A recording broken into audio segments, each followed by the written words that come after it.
penso que talvez não é que a criança não consiga ficar em casa, é que os pais muitas vezes têm uma maneira de querer que a criança fique em casa. Então a criança não pode tirar as coisas do lugar, a criança não pode fazer, vamos dizer assim, bagunça, e ali deveria ser o lugar onde ela pode sim tirar as coisas do lugar e fazer bagunça. Qual a diferença? Retornar com essas coisas para o lugar depois de usá-las. Então, talvez trabalhar na perspectiva de que aquele ali é o nosso lugar. A nossa casa é o nosso lugar, é onde a gente deve permanecer. Mas há uma ideia, até um pouco introjetada, para que a gente saia desse lugar, de que a casa é o lugar onde a gente não quer ficar. E ali temos que amar o lugar que a gente quer ficar. Então, os pais primeiro trabalharam esse conceito de pertencimento. Onde é que a gente se pertence? A gente sai de férias, para onde a gente quer voltar?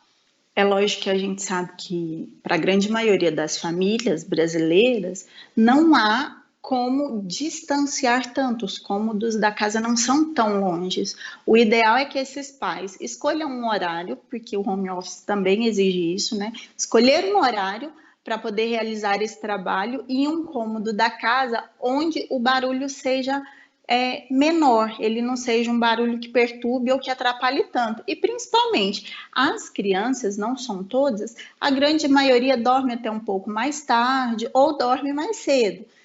Então, que talvez escolha esses horários para realizar o trabalho. As crianças, ao contrário, nós adultos tendemos a colocar as crianças como alguém que não compreende as coisas. As crianças compreendem tudo, elas não têm maturidade para discernir a complexidade disso tudo, de tudo que está acontecendo. Isso em qualquer assunto, mas elas compreendem. Então, o ideal é que o pai não infantilize essa situação e explique para a criança até onde ela tem que entender de maneira clara e com a linguagem dela. E qual que é o motivo que tem que se ficar em casa? Precisa ficar em casa pelo fato de que ainda, sabe aquela vacina que você toma para não ficar doente? Ainda não existe uma vacina, mas as crianças compreendem e os pais devem esclarecer até onde elas entendem. Muitas vezes a gente fica distante de casa para não aprender a lidar, a como se relacionar com as pessoas que a gente convive. Muitas vezes a gente sabe, a grande maioria das pessoas sabem como se alimentar para melhorar a imunidade, e as pessoas não fazem isso. O tempo todo a gente tem dicas, tem informação de como diminuir comportar. Isso eu acho que é extremamente importante a gente falar, que as pessoas não estão e não são ansiosas. A ansiedade é doença, é um transtorno. Nós temos comportamentos e atitudes de ansiedade, mas quando a gente fala especificamente da ansiedade ou da depressão, nós estamos falando de um transtorno mental. Então, a grande maioria das pessoas, elas possuem comportamentos e atitudes ansiosas. E existem várias dicas para que a gente lide com essas situações, mas no dia a dia a gente prefere desconsiderar. Agora que nós temos esse boom e também a ideia de que nós estamos sendo privados do direito de ir e vir em prol de algo maior, e a lei resguarda nesse sentido que isso aconteça, porque é importante. O que é bom a gente pensar? É importante a gente pensar que esse é um comportamento para a vida, aprender a lidar com as situações às quais nós podemos nos deparar e não fazer a escolha para lidar com elas com pressão, porque agora é sobre pressão e opressão, temos que cumprir, não temos outra opção. O que nós podemos fazer agora?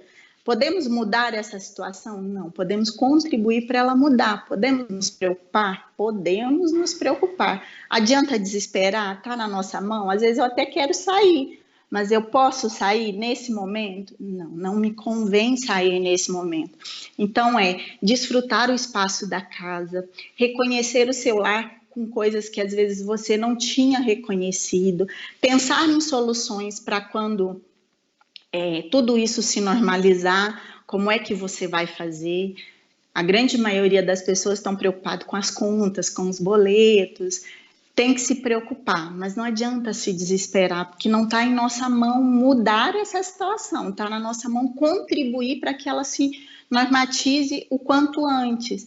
O mais importante é reconhecer que agora é o momento que talvez todo mundo pedia de calmaria. A gente tem vindo de situações onde as pessoas sempre dizem que não tem tempo. Ah, não penso porque não tenho tempo. Não organizo meu guarda-roupa porque não tenho tempo. Não falo com meu filho porque não tenho tempo. Não assisto um filme com a família porque não tenho tempo. Pela opressão, foi dada a possibilidade desse tempo. Então, que a gente desfrute dele dessa maneira. E não ficando desesperado com aquilo que não está na nossa mão mudar. O que a gente precisa pensar? A tecnologia está aí, a televisão está aí, e isso nós não vamos conseguir mudar. Se a criança quer ficar na internet, não ficar o tempo todo, faça alguma coisa junto com ela ali na internet, assista alguma coisa produtiva, porque a gente sabe que tem muito conteúdo nesse sentido. Existem canais hoje, até não só na TV fechada, que essas pessoas assistam esses canais, eles são abertos, mas são canais extremamente culturais, que trazem informação, que traz conteúdo para a criança, que traz consciência. E o divertir, eu também estou com a filha em casa, porque não está tendo aula. Então, ontem a gente foi fazer trabalho num tênis, pegamos um tênis que ela tinha, vamos fazer isso aqui? Vamos desenhar num tênis, que ficou bacana, ela achou super interessante. Tem a oportunidade de ler também. Eu chamei ela para me ajudar a fazer um suco. Vamos fazer suco. Então, assim, partilhar as atividades que forem possíveis, até para o dia não ser tedioso. E não é bom a gente pensar, não usar essa situação de agora, de pandemia, para as questões que já eram do casal. Se o casal nessa situação de pandemia, os dois não conseguem desfrutar do mesmo espaço, com certeza, como profissional, eu te falo, não é pela situação de pandemia, é por algo que eles já não conseguiam fazer antes. Então, realmente pensar esse casal, esse é o lugar que nós escolhemos para viver junto. O que faz com que a gente não consiga permanecer juntos nesse espaço que nós escolhemos. Não trazer a situação da pandemia para algo que é do casal.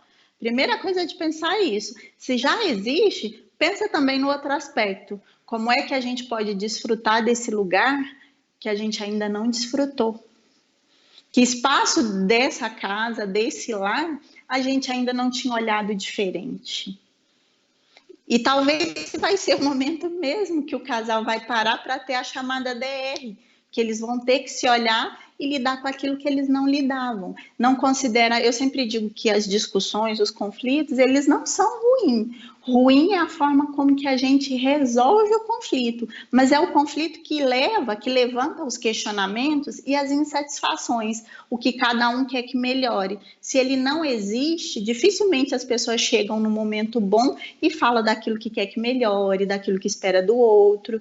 Entender esse momento também como uma possibilidade de colocar algumas coisas no lugar para cada um. Mas em relação à separação, se já vinha não saudável e se esse é um momento que cada um não se sente bem para poder discutir esse assunto, o ideal é que diga, olha, assuma que não está bem e que não está em condição de falar desse assunto. E espere com que as coisas se acalmem um pouco para essa conversa ser realmente em relação ao casal, senão a conversa tende a ser de tudo, aí coloca tudo junto. O filho que está correndo pela casa, o ficar o dia todo fechado, os problemas que já vinham da relação, e aí no final das contas não se discute nada do que deveria ser resolvido. O que eu deixo de dica é assim, que as pessoas podem e devem se conectar. Acredito que nesse momento a internet vai ser um facilitador para o não isolamento. As pessoas estão isoladas de contato, mas não de relacionamento. Então, principalmente pessoas que tendem a sentirem atormentadas, atordoadas, aflitas em ficar só, busque essa conexão, busque essa relação. O que não está permitido no momento é uma relação de contato, mas essa relação da conexão, de poder falar, as pessoas podem, e grande maioria, não são todas, lógico, mas grande maioria da população possui alguma forma de se conectar pela internet. Que façam isso, principalmente as pessoas mais idosas. A gente sabe que tem idosos que ficam só, a grande maioria, e esse público é um público de risco, então que eles possam estabelecer contatos de relação pela conexão da internet. Quem puder fazer contato é interessante, porque o idoso tende a se isolar e não é assertivo para eles, até por ser um grupo de risco, ficarem totalmente isolados de relacionar-se com as outras pessoas. Não temos muito o que fazer agora a não ser cumprir essa determinação. Então, que a gente possa sair dela da melhor maneira possível.